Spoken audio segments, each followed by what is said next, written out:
महाभारत युद्ध के 4 माह पहले जब भीम घटोत्कच की गुफा में गए थे तब उन्होंने उनका आदर सत्कार किया। उसी समय वहां कुछ छोटी श्रेणी के राक्षस उनसे मदद मांगने पहुंचते हैं तो वह बताते हैं एक रिहाल नाम का दैत्य हम छोटे दैत्यों को अपना गुलाम बनाना चाहता है।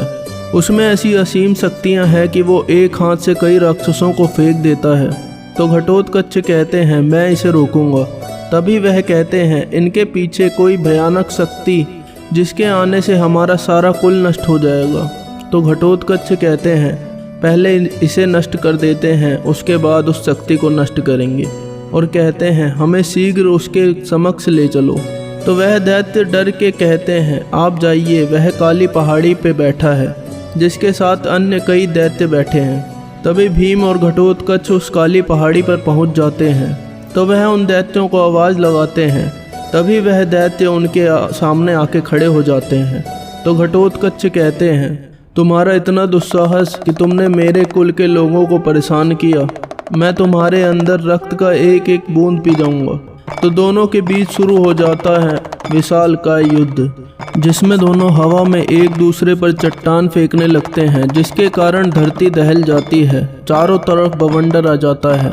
तभी घटोत्कच रिहाल की गर्दन पकड़ लेते हैं और तोड़ने वाले होते हैं। वैसे ही रिहाल कहते हैं अगर तुमने मुझे मारा तो तुम्हें स्वयं महाकाल के स्वरूप काल भैरव से युद्ध करना होगा। उसकी यह बात सुन के घटोत्कच उसका गला तोड़ देते हैं। तभी यह बात बार्बरिक को पता चलती है तो वह भी काली पहाड़ी की तरफ जाते हैं और अपने पिताश्री के पांव छूते हैं।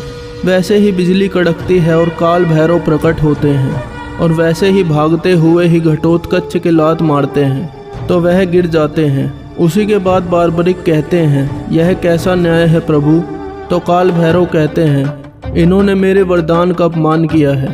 तो बार्बरिक कहते हैं मेरे पिता ही मेरे ईश्वर हैं, इन्हें ऐसी स्थिति में जो भी डालेगा वह मेरे लिए कोई मायने नहीं रखता, चाहे वह ईश्वर क्यों ना हो। तभी वह महादेव के वरदान से प्राप्त तलवार निकालते हैं और काल भैरव को युद्ध का संकेत देते हैं। उसी के बाद बार्बरिक भी अपना विशाल रूप ले लेते हैं और काल भैरव भी अपने नाखून बड़े कर लेते हैं और शुरू होने वाला होता है काल और काल नाशक के बीच महायुद्ध। हमारी वीडियो अच्छी लगी हो तो चैनल को सब्सक्राइब कर दें और वीडियो के पार्ट 2 के लिए लाइक करें, कमेंट करें और बेल आइकन को दबाना ना भूलें।